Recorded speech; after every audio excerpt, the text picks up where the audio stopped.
Somos ANSE, un equipo conformado por expertos comprometidos con tu bienestar y el de todos los consumidores. Entendemos que la seguridad es una de las principales preocupaciones de la sociedad y es por eso que trabajamos incansablemente para que los productos que utilizan sean confiables. Con una gran experiencia en evaluación de la conformidad, ofrecemos una amplia gama de servicios integrales que contribuyen a impulsar la competitividad de la industria en México. Somos parte de la red nacional más importante de laboratorios de prueba y contamos con una infraestructura tecnológica avanzada que facilita la comercialización ágil de los productos que evaluamos a nivel internacional. A través de la certificación e inspección, aseguramos que los productos cumplan con los estándares necesarios para la seguridad y satisfacción de los consumidores. Además, estamos presentes en la toma de decisiones con impacto en el futuro de México y el mundo. Somos el único organismo nacional que participa en los comités internacionales y regionales más importantes de estandarización. En ANSE estamos orgullosos de haber sido galardonados con el premio Ética y Valores otorgado por la CONCAMIN, gracias a nuestro compromiso con la responsabilidad social. Nos enorgullece ser parte del mejoramiento social y económico del país a través de la generación de casos de éxito que se traducen en organizaciones más eficientes y consumidores satisfechos. En ANSE, tu seguridad es nuestra pasión. Generar certeza, nuestro compromiso. Enseguida comenzamos. Manténganse en sus lugares.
Ahora daremos inicio con la conferencia titulada Nuevas tecnologías en conectividad, cerrando la brecha digital, por lo que presentaré a nuestros oradores.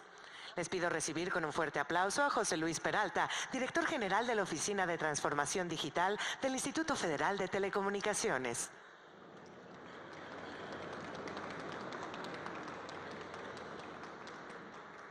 Y como moderador nos acompaña Eric Fritz Andrade, especialista senior en telecomunicaciones de ANSE.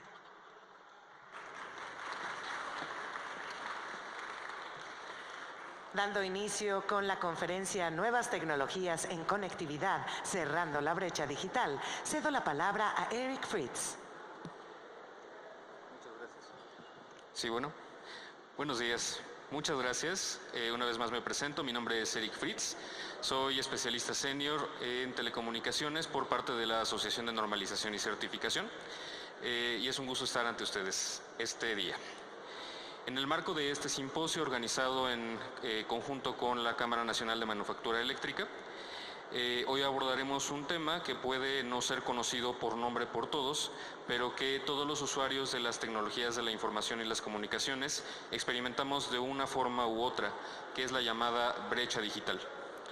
La conocida también como estratificación digital es una manifestación de la desigualdad en el acceso, impacto o uso de las tecnologías de la información y las comunicaciones, la cual puede deberse a múltiples factores, varios de los cuales nuestro conferencista de este día abordará más ampliamente. Sin embargo, es fundamental destacar que la tarea de enfrentar y proporcionar soluciones a la brecha digital corresponde a todos los involucrados. En ocasiones nos vemos tentados a decir que es un problema de los proveedores o es un problema de los reguladores, o bien aquellas personas que innovan son responsables de proporcionar soluciones. Sin embargo, los sujetos regulados, los usuarios finales, también formamos parte de la ecuación. Sin embargo, este día vamos a abordar un punto muy particular, que es el papel que los reguladores toman para cerrar la brecha digital. Por lo tanto, nos acompaña el ingeniero José Luis Peralta Higuera, quien tiene amplia experiencia en el sector regulación en telecomunicaciones en México.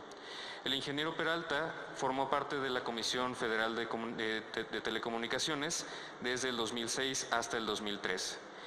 Actualmente encabeza la Oficina de Transformación Digital del Instituto Federal de Telecomunicaciones y es socio fundador de Convergencia y Desarrollo Digital SADCB, Cierte Consulting y Entuicer SADCB, las cuales son empresas de consultoría relacionadas con regulación en telecomunicaciones. Por favor, ingeniero, lo escuchamos. Muchísimas gracias. Muy buenas tardes a todos, ya a punto, un minuto pasando el mediodía. Agradezco la invitación para poder platicar en este evento sobre el tema de la brecha digital y voy a hablar un poco más también del tema de la transformación digital. Ahí está. La evolución de las comunicaciones ha sido constante desde hace muchos años, ¿no? Empezamos con tecnologías analógicas.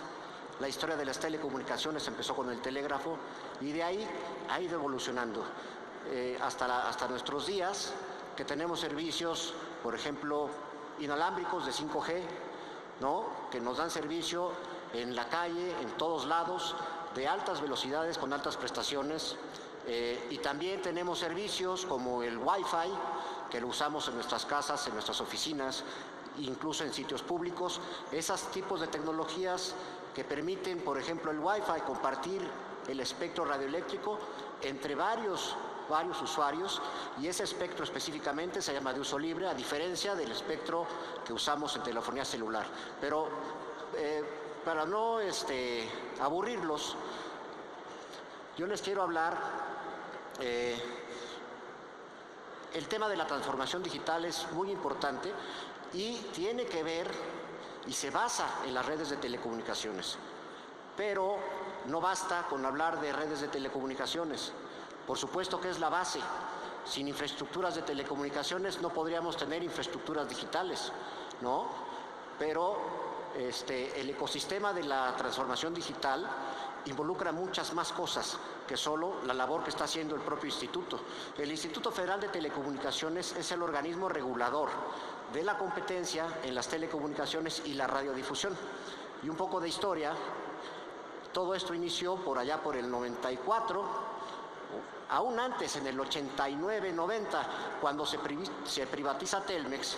En su título de concesión se pusieron condiciones para la entrada a la competencia de nuevos jugadores, y en ese título de concesión se pusieron los primeros condiciones de interconexión y primeras cosas que tenía que hacer Telmex para permitir la competencia. En 95 se publica la Ley Federal de Telecomunicaciones, la primera Ley Federal de Telecomunicaciones que abre, digamos, y que crea a la Comisión Federal de Telecomunicaciones como el órgano regulador de aquel entonces, ¿no? Pero solo regulaba las telecomunicaciones. Y de ahí nos pasamos la historia, hasta 2006 hubo otra reforma a la misma ley y se ordena que el COFETEL, se llamaba COFETEL, Comisión Federal de Telecomunicaciones, tenía que también regular la radio y la televisión abiertas.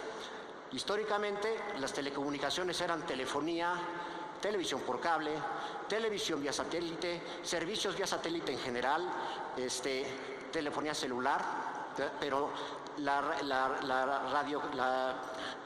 radio y televisión abierta estaba regulada y estaba en la propia Secretaría de Comunicaciones. En telecomunicaciones ya se había empezado a hacer lo que eran las subastas de espectro. No se podía asignar el espectro radioeléctrico nada más porque tenía la cara bonita. Tenían que concursar en una subasta abierta, que son las que se siguen haciendo, pero la radio no. La radio se seguía otorgando como antes, ¿no? Era totalmente discrecional. En 2006 eso cambió y Cofetel absorbió también las facultades de radio y televisión, y también entonces las frecuencias de radio y televisión se empezaron a licitar. Y ya en 2013 hubo otra reforma muy importante, la reforma constitucional de 2013, que eleva a nivel constitucional las atribuciones del regulador y crea un nuevo regulador que ahora se llama Instituto Federal de Telecomunicaciones, con todas las atribuciones de regular el mercado de las telecomunicaciones y la radio, y ahora es totalmente autónomo, digamos, ya independiente de la Secretaría, porque ya puede desde principio a fin dar una concesión, sancionar, otorgar espectro y todo de principio a fin. Pero justamente, y bueno, la evolución del regulador tiene que ver con la evolución de las tecnologías en telecomunicaciones, y cada vez esta evolución nos está llevando a que vivamos en un mundo cada vez más digitalizado. Empezamos, como les dije, con tecnologías analógicas, por ejemplo, con el telégrafo, ¿no?, que era por cobre. Después se inventa la telefonía y se empieza a desarrollar la telefonía, pero duró muchos años la telefonía siendo analógica y por pares de cobre. O sea, es el clásico par de cobre que me llegaba a mi casa, que tenía energía, que nomás le conectaba el teléfono, pero toda la transmisión de la información era analógica. Y eso hasta últimas fechas prácticamente todavía hay casas que tienen pares de cobre. Pero la digitalización empezó a darse en la telefonía por allá por los 70s, 80s, sobre todo en hacer más pequeñas, meter la electrónica y la microelectrónica en la fabricación de las centrales, en vez de esas centrales que eran totalmente electromecánicas, ¿no? Y entonces las centrales se empiezan a digitalizar. La conexión entre las centrales se empieza a sustituir, se empieza a quitar el cable de cobre y se empieza a sustituir por fibra óptica, ¿no? Se usaba la fibra óptica para transmitir grandes cantidades de información, pero la fibra óptica a nuestra casa o a nuestra oficina tardó un poco más tiempo en llegar, ¿no? Todo el tema de los cableados que hay en la calle, la fibra óptica, el par de cobre, los cables coaxiales que vemos, se llama planta externa. Y es donde se requiere la mayor parte de la inversión en una red de telecomunicaciones, porque es la que le da capilaridad, pero implica un montón de cosas para poderse instalar. Y es muy costosa instalarla y mantenerla, ¿no? Las redes de coaxial nacen como una necesidad para recibir televisión en donde no se recibía la señal de televisión. Y eran redes muy locales. Empiezan a crecer y empiezan a proveer servicios de contenidos adicionales a los de la televisión abierta, y surgen las grandes cableras como Cablevisión y otras, ¿no?, usando tecnología de cable coaxial, que también era cobre, pero tenían la característica de que podían transmitir más lejos con menor atenuación. ¿Qué pasa con el cobre? Por ejemplo, el par de cobre que se usa, o que todavía en la telefonía, y transmite, está pensado y diseñado para las frecuencias humanas. No hay nada, se convierte la voz humana en pulsos de energía eléctrica en las frecuencias de la voz humana y se transmite por el cable de cobre. Cuando salgan las televisoras, las televisoras por cable, la televisión por cable, a utilizar el cable coaxial, también lo hacen de forma analógica, pero al estar encerrado en una malla protectora y en el centro ver el cable de cobre, es menos sujeto a, alteraciones del medio ambiente, ¿no? Y ahí evoluciona la televisión por cable y empieza a crecer. Eventualmente, también en paralelo se desarrollan las redes locales, las redes de computadoras, antes separadas completamente del mundo de las telecomunicaciones, ¿no? Y empiezan a hacer las redes locales y desarrollan la tecnología Ethernet, en la cual se basa también Internet. El protocolo IP y todo este tema digital nace en las computadoras y se empieza a usar en las empresas, ¿no? Pero son redes LAN, básicamente, redes de muy corta distancia y sí de muy alta capacidad, pero seguían usando cobre. Todavía hasta la fecha muchas redes LAN en las oficinas están cableadas, aunque ya muchos están optando por pasarse al Wi-Fi y todo, ¿no? Pero bueno, en el Inter se va desarrollando el tema de las redes de computadoras, nace el Internet, las telecomunicaciones se veían como separadas de todo esto, hasta que el tema de la digitalización de las centrales lleva a que sean prácticamente computadoras igualitas que las computadoras y los routadores que utiliza el Internet. Hoy día las centrales telefónicas ya no son centrales telefónicas, y las redes lo que llamábamos antes era el servicio de telefonía, el servicio de televisión por cable, ahora ya no hay distinción. ¿Por qué? Porque por cualquier medio, sea que tenga coaxial, sea que tenga fibra óptica, cualquier medio que tenga, o inalámbrico, la red procesa la información totalmente en forma digital, ya no es analógica, y esa digitalización se logró gracias al desarrollo de las redes locales, de las redes de computadoras, y esa tecnología la absorben las redes de telecomunicaciones. Hoy en día ya no podemos hablar de que tenemos redes de computadoras y redes de telecomunicaciones que son separadas, y las redes de telecomunicaciones eran por servicio, era la de telefonía, era televisión por cable, era la de satélite. Ahora no, ahora estamos hablando de redes de telecomunicaciones, redes de acceso, que son los cables que llegan a nuestra casa, o los medios inalámbricos que estamos usando, como el 5G, ¿no? 5G, que nacimos en 2G, 3G, 4G, estamos en 5G. Y ya, como noticia que me enteré antier, resulta que ya en la UIT, la Unión Internacional de Telecomunicaciones, ya acordó empezar a trabajar en el estándar de 6G. Y todavía no logramos implementar el 5G. Las inversiones que está demandando eso son enormes. Y ahorita voy a hablar de las problemáticas que tenemos para instalar infraestructuras de telecomunicaciones. Pero como le mencioné, la infraestructura de telecomunicaciones es solo una capa de las infraestructuras digitales. Ahora tenemos que estar hablando de transformación digital. Todos los individuos y las organizaciones debemos de adquirir habilidades digitales, ¿no? Las propias redes de telecomunicaciones, como lo mencionaba, ya se transformaron. Ya no son lo que eran antes, ya no son redes que prestan un servicio en particular. Ahora el servicio depende de lo que quiera el usuario.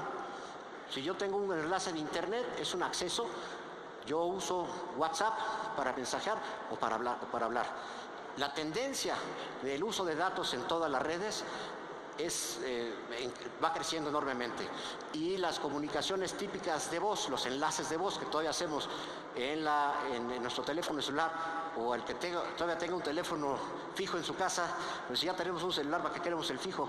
Para cuando llegue la pizza, tal vez, ¿no? Pero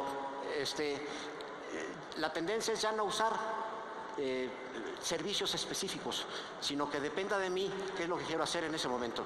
En ese momento chateo, en ese momento mando un video, subo mi TikTok o hablo por teléfono, pero a través del WhatsApp o a través de otra plataforma digital. Entonces, ya estamos hablando de un fenómeno que va mucho más allá de las redes de telecomunicaciones, ¿no? Es por eso que en el Instituto Federal de Telecomunicaciones se creó la Oficina de Transformación Digital. La transformación digital, pues, es un proceso que es continuo, es un proceso que es disruptivo, es un proceso en el cual todos los individuos, todas las organizaciones, todas las empresas, todas las comunidades y los gobiernos están adoptando tecnologías digitales para realizar sus actividades de formas nuevas e innovadoras. Pero lo que está provocando esto también es un cambio cultural, es un cambio en la forma que nos comunicamos, no solo con las máquinas, sino con nosotros también, entre nosotros. Y está siendo de vital importancia, sobre todo para las comunidades más alejadas, el que se puedan meter a este mundo, porque trae muchas ventajas. La transformación digital debe estar centrado en las personas. Pero voy a hablar un poco de la problemática que tenemos en este país y en muchos otros respecto a la instalación de estas infraestructuras de telecomunicaciones, que, como dije, son la base de las infraestructuras digitales que permiten la transformación digital.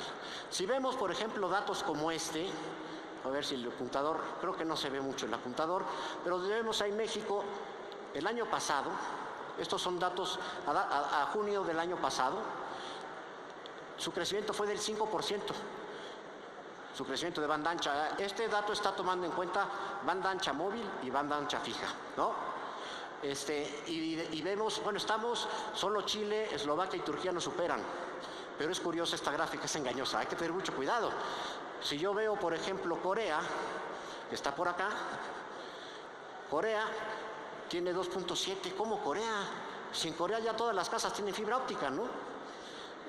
O vemos aquí a Islandia o a Israel o a Austria, tuvieron decrecimiento. ¿Qué es lo que estamos viendo aquí?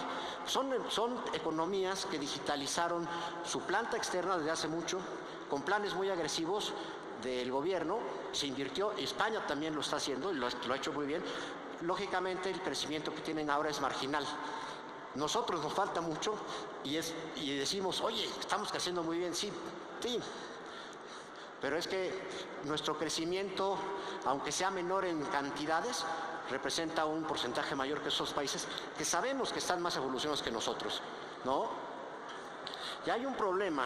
Si nosotros vemos cuáles son los hogares que tienen acceso, hay dos tipos de acceso básicamente, el alámbrico y el inalámbrico. En los hogares normalmente nos conectan con alámbrico, y alámbrico no me refiero al alambre de cobre, me refiero a cualquier tecnología que permita conectividad a Internet. Ya el par de cobre, si bien permite conectar a Internet a un nivel de más o menos 2 megas, se está desplazando, se está yendo. Ya no voy a hablar de ese par de cobre, que es tecnología antigua, pero ya nos está llegando o cable coaxial, o ya ni siquiera el cable coaxial, porque ya la televisión por cable ya nos llega también por fibra óptica, ¿no? Y nos ponen, y los de Telmex también nos ponen fibra óptica, y los de todos los que proporcionan servicio que antes era de telefonía, ahora es realmente servicio de acceso a Internet, ¿no? Y eso es lo que llamamos conectividad de banda ancha. Notamos que hay un gran desbalance entre, por ejemplo, el sureste y el suroeste, y el centro sur y el noreste, o el centro norte. En verde, mientras más grande es el verde y más parejo con el azul, es mejor, ¿no? Porque el rojo son hogares que no están conectados, los verdes son hogares conectados, y el azul son el total de hogares.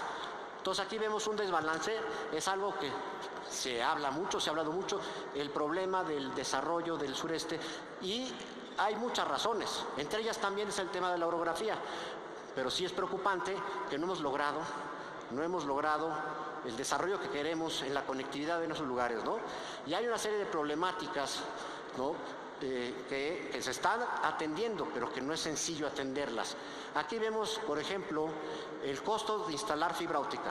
Para instalar fibra óptica hay que hacer obra civil en la calle, hay que hacer ranuras, hay que instalar, y resulta que justamente en la gráfica pasada veíamos que el sureste, suroeste, Chiapas, Guerrero y Oaxaca eran los que menos hogares tenían conectados. Y aquí vemos una de las razones. El costo de instalar fibra óptica es 2.8 millones de pesos por kilómetro, cuando tenemos costos de 1.56, por ejemplo, en el noroeste. O sea, y tiene muchas razones. La orografía es una de las principales razones, por supuesto, pero el costo de despliegue de infraestructura, que como lo dije, el desplegar infraestructura en la calle es de lo más costoso en una red de telecomunicaciones, porque ya los equipos que conmutan y que procesan la información, pues son cada vez más chiquitos y son cada vez más baratos. El costo en la calle sigue siendo casi el mismo. Hay que hacer canales, y aquí es un tema también, desde hace mucho estamos insistiendo que la infraestructura de telecomunicaciones, por lo menos en las ciudades, debería ser equivalente a otras infraestructuras, que son las infraestructuras urbanas, como la luz, el drenaje o el agua, ¿no? Y de hecho las telecomunicaciones podrían compartir con estas otras infraestructuras los ductos. Si ya estoy haciendo un canal para instalar agua o drenaje, o voy a bajar la luz de los postes, pues también puedo poner ahí un ducto o varios para fibra óptica, por ejemplo. Entonces podríamos tener, y eso es lo que están haciendo, por ejemplo, en España, es lo que han hecho en Corea. El tema es que aún no se reconoce la infraestructura de telecomunicaciones en las ciudades como una infraestructura esencial. Y ya estamos hablando de ciudades inteligentes, pero no puede haber ciudad inteligente si el gobierno no se pone las pilas, ¿no? O sea, es muy difícil.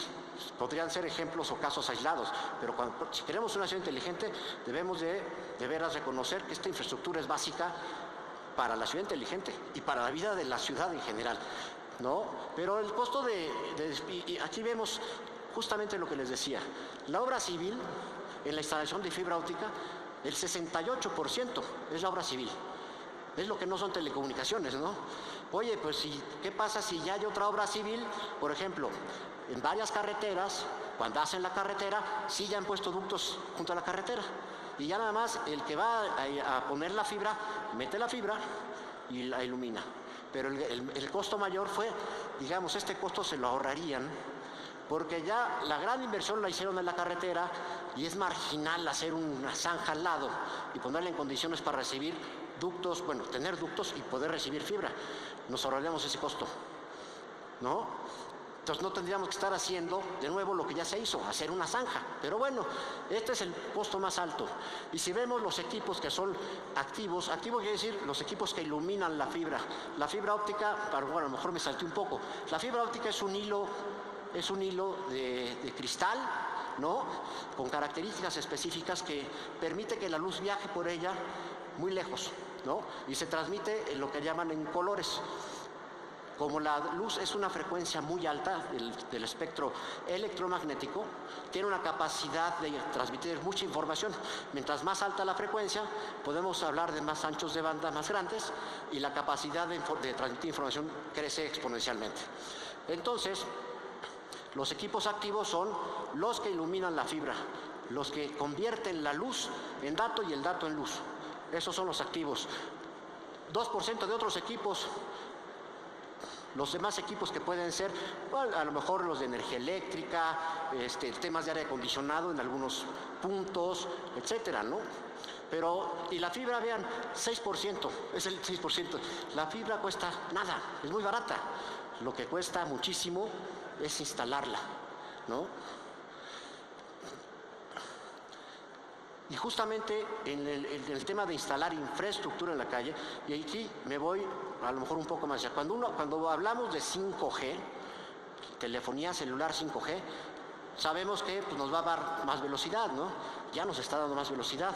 Sin embargo, obliga necesariamente, primera, se requieren muchas más radiobases. Segunda, se requiere que esas radiobases estén conectadas con fibra óptica. Si no están conectadas con fibra óptica, no voy a poder dar la velocidad que me ofrece 5G. Simplemente no puedo, ¿no? Entonces, yo necesito, para también instalar radiobases de telefonía celular, necesito también instalar fibra óptica, ¿no? Y necesito la fibra óptica también para llevar a dar servicio en las casas. Y necesito la fibra óptica también para conectar por atrás a todas las redes de telecomunicaciones con enlaces de muy alta capacidad que puedan compartir todos los operadores. Ok, pero resulta que para instalar infraestructura en la calle me enfrento en México con un problema. Pero bueno, no es un problema, es una característica. Los municipios son autónomos, ¿no? Y resulta que cuando uno va a instalar infraestructura, tiene que pedir permiso en cada municipio, porque bueno, yo atravieso por una carretera que estoy instalando varios municipios. Y cada municipio me pide cosas diferentes. No está homologado el tema de cómo pedir una autorización para instalar infraestructura en todos lados. Hay municipios, nosotros ya hemos estado hablando, dando cursos con presidentes municipales, diciéndoles lo importante que son las infraestructuras de telecomunicaciones, lo importante que es que faciliten la instalación de infraestructura, porque eso lo va a convenir al municipio. Pero mientras tanto, sí seguimos sufriendo porque este tema de regulaciones diferentes, o en su caso, que es lo peor, ausencia total de regulaciones. Cuando uno pone una antena, dicen, ¿qué uso tiene el suelo aquí? ¿O es hogar o es comercial? Ah, pues es comercial. Espérate, no, pero debe ser considerado una infraestructura básica, como el agua, pero no. Entonces ese tipo de cosas, y vaya que la propia Secretaría de Comunicaciones sacó en su momento, hace unos años, unos lineamientos, pero no son obligatorios para los municipios, por el tema del municipio libre, ¿no? Y está bien, pero no se ha logrado. Después tenemos el tema de las distancias y el tema de las orografías. Las orografías tan diferentes Si se dan cuenta, hace ratito en la gráfica, el sureste estaba mejor que el suroeste. El sureste es Yucatán. Yucatán es plano. Y si bien está retrasado, pero es plano y es mucho más fácil que si nos vamos a Oaxaca, Chiapas y Guerrero, que es totalmente montañoso. Instalar fibra óptica ahí es costosísimo. Ya de por sí es costoso por la orografía, pero aparte me tengo que enfrentar. Y en el caso de Chiapas, Guerrero y Oaxaca, estamos hablando de más de 700 municipios, ¿no? Entonces, oye, quiero hacer un proyecto porque voy a cubrir, yo qué sé, el Istmo de un lado al otro. Uy, pues hay que pedir autorizaciones en un montón de municipios.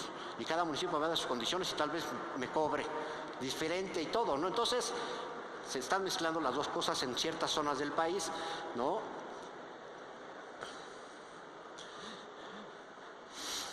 Y otro problema que tenemos en México y que estamos tratando de combatir es el costo del espectro radioeléctrico.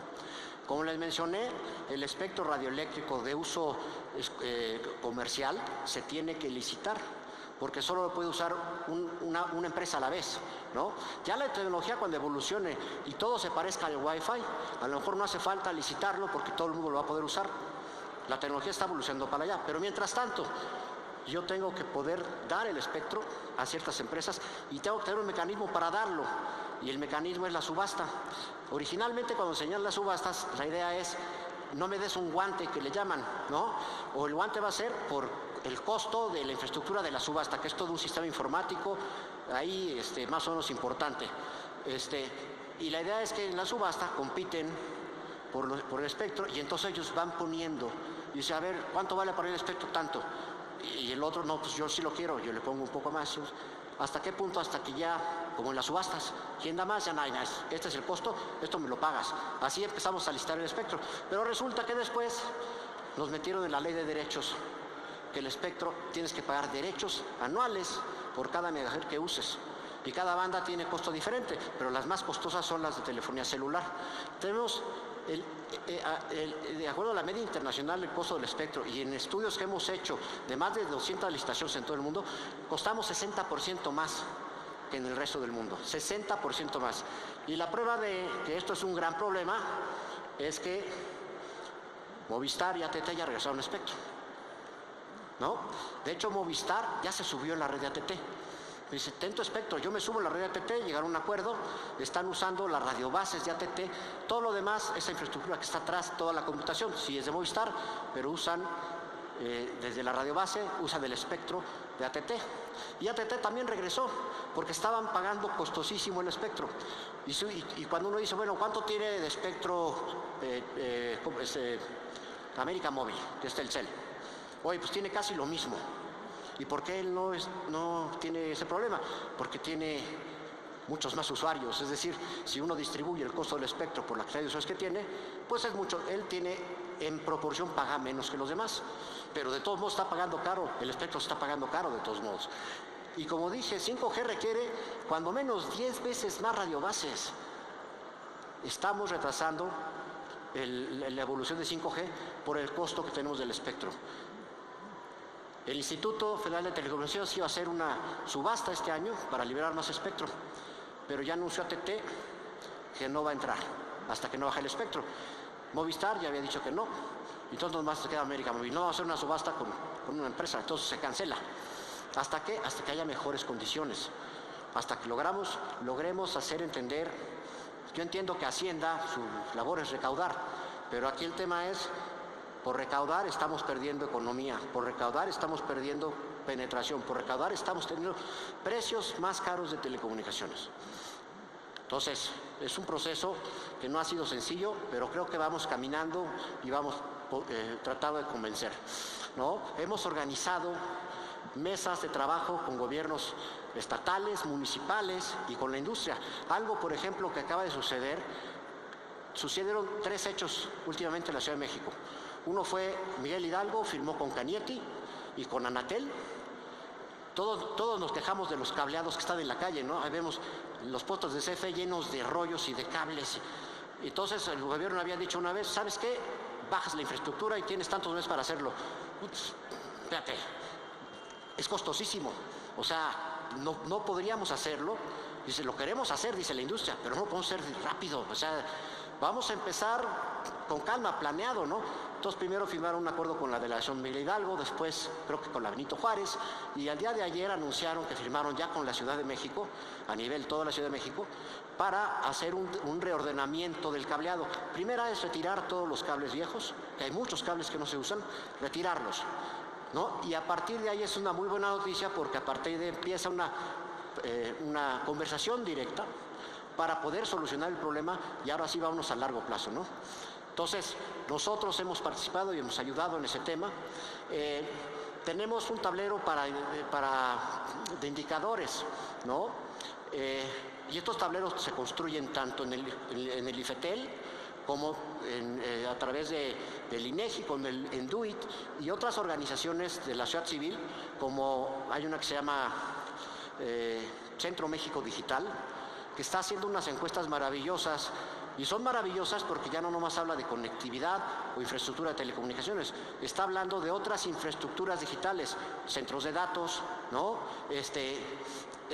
Centros de datos que están ligados a redes eléctricas, ¿no? Que están ligados a eficiencias en esos centros de datos. Necesitamos centros de datos más cercanos de donde se consumen los datos, y eso está sucediendo también en este momento, ¿no? Entonces, esos indicadores nos están sirviendo ahora para saber en dónde tenemos que actuar, ¿no? Esta parte de la autoevaluación de estados o municipios se hace a través de este Centro México Digital. Se hace cada año, se dice cada estado cuál es el nivel de avance que tiene o si tuvo un retroceso, ¿no? Nos falta irnos con más detalle a los municipios, ¿no? Se está trabajando con el INEGI para ello también. Y por supuesto, estudios de mercado, que eso en general lo estamos haciendo de manera continua para saber cuál es el estatus tecnológico, cuál es el costo de las terminales. Es otra cosa que no les mencioné. Cuando hablamos de conectividad, siempre decimos, oye, ya hay acceso, ya hay cobertura en la red. Perfecto. Oye, ¿por qué no la usa la gente? ¿Por qué hay tan poca conectividad? Porque un celular, un smartphone cuesta muy caro. Entonces hay zonas que no pueden pagar. Oye, ¿por qué la gente no usa computadoras y ya tiene conectividad? Porque las computadoras cuestan muy caras. Eso le llamamos asequibilidad. Asequibilidad, es decir, ¿qué tenemos que hacer para mejorar el costo de los productos que usamos para conectarnos y que usamos para conectarnos a servicios digitales en general, ¿no? ¿Qué programas, por ejemplo, de cobertura social debemos de tener? Se están haciendo, desgraciadamente, de manera aislada. El instituto no puede hacer un programa de cobertura social porque no tenemos esa atribución, pero estamos ayudando a configurar este tipo de cosas, por ejemplo, con Promtel, ¿no? Promtel es un organismo que depende de la Secretaría de Comunicaciones, con las cámaras, y la idea es que queremos empujar una propuesta de un fondo de cobertura que sea efectivo, que esté apoyado al más alto nivel de gobierno para solucionar el problema de la asequibilidad, que es un problema. Mientras los usuarios no puedan pagar por una terminal, no van a poder estar metidos en el mundo digital, ¿no? Y es así que en la Oficina de Transformación Digital pues tenemos varias líneas de acción. Una es hacia adentro, por supuesto, hace rato aquí lo platicaba, justamente, por ejemplo, estamos haciendo toda la digitalización de los trámites, ¿no? Estamos a punto de llegar casi al 100% este año, de tal forma que si alguien pide, por ejemplo, requiere pedir una concesión, no se tenga que desplazar de su lugar de origen para hacerlo, lo puede hacer de manera digital, ¿no? Hoy en día, cualquiera que quiera sacar una concesión de red pública, o por ejemplo, las concesiones de uso social, que ahorita las comunitarias, las de comunidades indígenas y en general de uso social, pues entonces estamos obligando a que se desplacen a la Ciudad de México, que contraten aquí un abogado, ¿no? Para que les haga el trámite y todo en papel. Eso ya va a acabar este año. Vamos a estar casi al 100% en la cantidad de trámites. Ya muchos están haciendo digitales, pero es una de las cosas que estamos apoyando. No quiere decir que con la creación de la oficina esto se empezó a hacer, no, se estaba haciendo. Estamos apoyando y ayudando a que eso se dé. Y además hay otra serie de cosas. Tenemos un montón de información dispersa en el instituto. Ya estamos viendo el tema de, por ejemplo, cargas regulatorias a los concesionarios, porque les pedimos mucha información, porque se la piden en un área, se la piden en otra, porque su título de concesión dice que también hay que pedirla. Entonces, ahorita estamos haciendo un proceso de gobernanza de datos, identificar dónde está la información Y primera, ya no la pidas, ya la tenemos. Segunda, ¿quién la tiene y quién es responsable? ¿No? Y entonces es un tema de data warehouse y gobernanza de datos, que también estamos en ese proceso. Después está el tema de desarrollo de habilidades digitales, que es súper importante. Esto es parte de darle sentido a la conectividad, ¿no? Muchas veces los programas de cobertura que se han hecho históricamente en el país no han sido tan exitosos porque no se le ha dado sentido a la conectividad. O sea, se habla además de, te voy a conectar, y después, ¿para qué quiero esto? ¿No? ¿Cómo lo uso? Es bien importante el desarrollo de habilidades digitales, aprender a usar las herramientas digitales, los servicios digitales, para hacer uso efectivo de esa conectividad. Si bien el entretenimiento es muy válido, mucha gente busca la conectividad por el entretenimiento, y qué bueno, pero la conectividad tiene un potencial mucho mayor si se aprovecha más y mejor para la vida, para el trabajo, en general, para todas las organizaciones, para organizarme en la comunidad, tiene mucho más potencial. Entonces, para nosotros es bien importante y estamos ahorita en convenios, por ejemplo, con el Colegio de Bachilleres, para hacer una salida ocupacional, le llaman, para desarrollar habilidades digitales en los chavos, para que ellos puedan ser habilitadores digitales, que puedan enseñar, ¿no? Estamos haciendo lo mismo buscando convenios con Chapingo, hemos hecho convenios, por supuesto, con muchas empresas de tecnología que le estamos pidiendo material, que tienen mucho material, que queremos poner a disponibilidad de la mayor cantidad de gente posible. Eso para nosotros es súper importante, el desarrollar habilidades digitales, ¿no? Y bueno, en general todo esto lo estamos haciendo, como lo dije, a través de una serie de redes de aliados, que son los convenios que estamos firmando, porque otra cosa que notamos es, oye, no hay una política pública de transformación digital. Cuando uno voltea a Europa, allá sí hay políticas públicas de transformación digital, de industria 4.0, de desarrollar habilidades digitales. Es una política nacional o incluso a nivel Europa completa. Pero aquí no la hay, y cuando uno voltea a ver, oye, a ver, por ejemplo, Secretaría de Economía, ¿qué están haciendo? ¿Están haciendo cosas de transformación digital? Sí. Oye, las cámaras industriales lo están haciendo, las empresas lo están haciendo, todo el mundo lo está haciendo, pero estamos trabajando como separado, ¿no? Entonces un poco la idea es, a ver, vamos a juntarnos todos, vamos a platicar de esto, e incluso, resultado de estas alianzas, vamos a hacer propuesta de política pública. El instituto no puede hacer política pública porque eso corresponde al Ejecutivo, pero sí lo que podemos es tratar de sumar a las voces para llegar a las líneas generales que debe tener esa política pública, ¿no? Y poderla empujar. Y bueno, eso sería todo por mi parte. No sé si tengan alguna pregunta. Muchas gracias, ingeniero.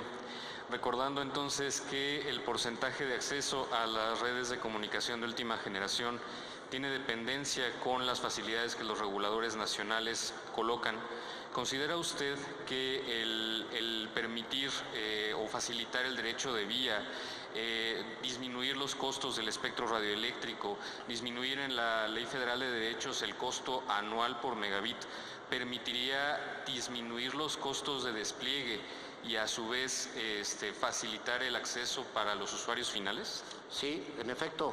O sea, como les mencioné, el instalar infraestructura afuera en la calle es costosísimo. Si logramos reducir los costos de instalación de infraestructura física en la calle, vamos a tener una gran ventaja. Si logramos reducir el costo del espectro, también, ¿qué es lo que se pretende con eso? ¿Qué es lo que se lograría? Aumentar la penetración de las redes. Ahorita tenemos el tema de penetración. Claro, tenemos servicio aquí en la Ciudad de México, tenemos servicio, ¿verdad? Y en las grandes ciudades tenemos servicio, pero cuando nos vamos más y más lejos, híjole, ya no llega el servicio, ¿por qué? Porque cuesta demasiado. Si logramos bajar esos costos y si logramos hacer que se reconozca el tema del derecho de vía para telecomunicaciones, que puede ser compartido con otras infraestructuras, y que se homogenice el criterio en todos lados, bajaríamos el costo, aumentaríamos la penetración. Y eso sin hablar de programas de cobertura social. Es decir, los programas de cobertura social podrían ser menos efectivos y llegar a donde más se necesiten, porque creo que todavía hay espacio para que la competencia expanda las redes si tenemos las condiciones para ello. Tenemos una otra pregunta del parte del público respecto a qué sucede con las tecnologías satelitales, dado que pues no solamente tenemos las tecnologías alámbricas e inalámbricas terrestres, sino también podríamos disfrutar de los posibles beneficios de tener geoestacionarios o de órbita más baja. ¿Qué podría decirnos al respecto? Bueno, esta es una muy buena pregunta. está sucediendo un fenómeno maravilloso con la industria satelital, está renaciendo, ¿no? Típicamente los servicios satelitales se daban a través de servicios geoestacionarios, que son los satélites que están a 36,000 kilómetros de distancia de la Tierra, y entonces en esa órbita giran a la misma velocidad que la Tierra. Entonces los vemos fijos allí, pero están muy lejos. Entonces, ¿qué teníamos que hacer en tierra? Teníamos que tener una antena apuntando, como pues ya lo tenemos, el DirecTV, todos esos son eso, el Sky, la antena apuntando al cielo.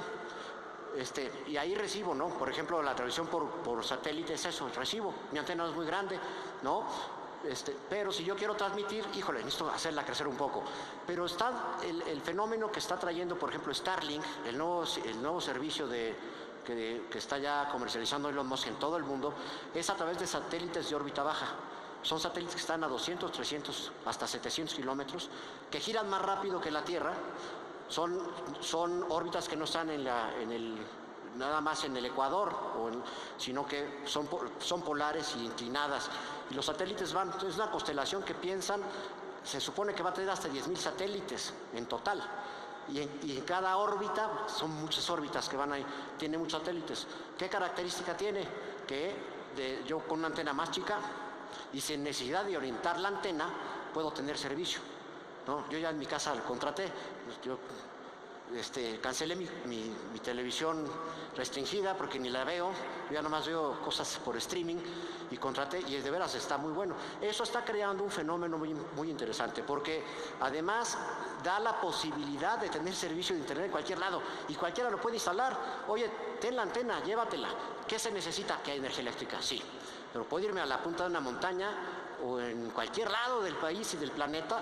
Ahorita, por ejemplo, con este sistema de Starlink, están desplegando en el Amazonas un montón de antenas y están dando servicios de hasta 100 megas, 200 megas de bajada, ¿no? Que es un montón. Ese tipo de servicios solo tienes con fibra óptica. Entonces, con este tipo de sistemas, se rompió un mito, que no eran rentables esos servicios, pues lo está haciendo rentables. Y la industria satelital está despertando de nuevo de manera muy afortunada. Muchas gracias por tan amplia respuesta. El resto de las preguntas nos las dirigiremos a nuestro orador para que dé respuesta por otros medios. Pasamos a la siguiente ponencia. Sin embargo, para concluir, quisiera compartirles que a 10 años de la creación del Instituto Federal de Telecomunicaciones, podemos mirar hacia atrás y contemplar los avances en materia regulatoria que nos han permitido disminuir la brecha digital, la cual por supuesto sigue existiendo, la cual sigue siendo un problema que tiene que atenderse desde múltiples flancos. Pero no debemos soslayar los nuevos retos que se plantean a la par del propio avance de la tecnología. Pues el primer paso es justamente identificar el problema y proponer soluciones para cada uno de ellos desde diferentes ángulos. Muchísimas gracias para nuestro orador, un fuerte aplauso. Muchas gracias. Agradecemos a José Luis Peralta y a continuación se le hará entrega de un reconocimiento por su excelente intervención.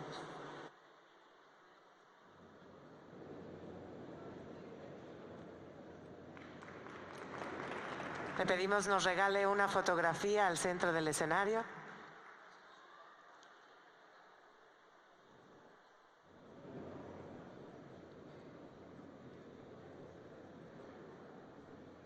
Les pido despedir con un fuerte aplauso a José Luis Peralta y a Eric Fritz.